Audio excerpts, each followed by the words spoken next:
How's it going, everybody? It's Warren and welcome back to my channel, The Cosmic Wonder, where we talk about all things Marvel and everything relating to the Marvel Cinematic Universe. Everyone right now is patiently awaiting Venom 2, even though we haven't even had an official teaser trailer for it yet. But in the meantime, something to hold us off until Venom 2 gets here is an exciting new rumor/report concerning Venom and a new show. This rumor has many fans excited, and we're going to break down everything that you need to know in this video. But first, if you're new, be sure to subscribe to stay up to date on all the latest Marvel news, and so you can enter my weekly giveaways. This week is a Scarlet Witch Funko Pop. All you have to do to enter is subscribe to my channel, like this video, and leave a comment down below. I'm picking a winner on Monday. So this new report is coming from what is believed to be Roger Wardell's new account. Now, I've mentioned Roger Wardell many times on my channel before. He's the person that leaked a ton of stuff on Avengers Endgame, and all of it ended up becoming 100% true. Like, literally everything he said came true. And this is coming from what is apparently his new account. And the new report says, Agent Venom Disney Plus show at early stage of development. Sony wants Tom Hardy as Anti-Venom and the main antagonist of the series. Now, right now, obviously, Eddie Brock has the Venom symbiote on him. So, for there to be a Disney Plus show with Anti-Venom and Venom attached to another person creating Agent Venom, something would have to happen in Venom 2 to make the symbiote detach from Eddie Brock. But the coolest part about this report is that if this happened, Venom and Eddie Brock would technically exist in the MCU because Kevin Feige, the president of Marvel Studios, has already come out and said that all the Marvel Disney Plus shows will connect to the MCU. So this would be a rather interesting way to get Venom in the MCU, but as we know from the Morbius trailer, Venom is kind of already starting to bleed into the Spider-Verse of the MCU, and Spider-Man is kind of bleeding into Sony's Spider-Verse as well. So Sony and Marvel are starting to really play nice with each other, so this doesn't come as that big of a surprise. Now, for those of you who are not aware of who Agent Venom is and who Anti-Venom is, don't worry, I'll explain.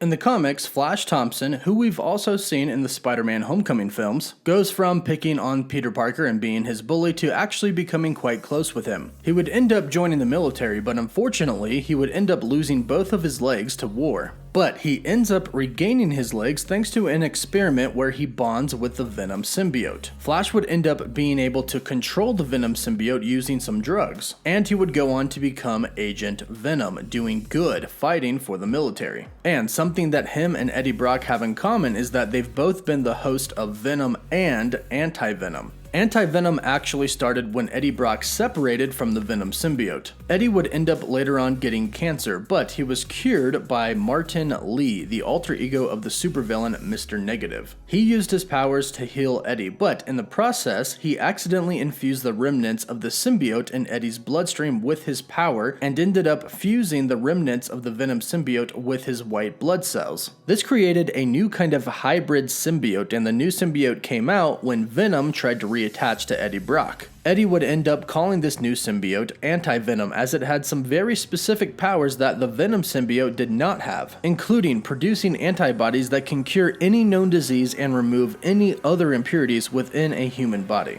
But the main difference between the Anti-Venom symbiote and any other symbiote out there is that the Anti-Venom symbiote is kind of mindless. It doesn't really have a mind of its own, and whoever is the host of the symbiote has full control. They don't really have to fight another life form to do what they want. The host is in full control. And you take those two and combine it with basically all of the powers that the normal Venom symbiote has, and you have an extremely powerful symbiote. Plus, not to mention that the fact that it's the spawn of the original symbiote means that it's actually immune to Spider-Man's spider senses. That means if Anti-Venom attacks Spider-Man, his spider senses won't go off. Spider-Man is able to detect Venom because Venom's first host was Spider-Man, but the same does not go for Anti-Venom. So if Eddie Brock were to run into Spider-Man/Peter Parker in Venom 2 or sometime down the line, and Eddie would happen to have the Anti-Venom symbiote, he would be able to attack Spider-Man without Spider-Man seeing it coming. So if Marvel Studios is truly developing this show, on one hand, you're going to have Flash Thompson as Agent Venom, somebody who is controlling the Venom symbiote with a drug, using it to do good, and then on the other hand, we'll have Eddie Brock, somebody who is pretty experienced with using the symbiotes, having the Anti-Venom symbiote, basically controlling it, being able to do whatever he wants. So it would be a quite interesting show to see the two of them go against each other, then not to mention if they decided to bring Spider-Man into the show, it would make it very, very interesting interesting and probably pretty enjoyable to watch. But let me know what you think about this rumor that we're getting an Agent Venom TV show coming to Disney+.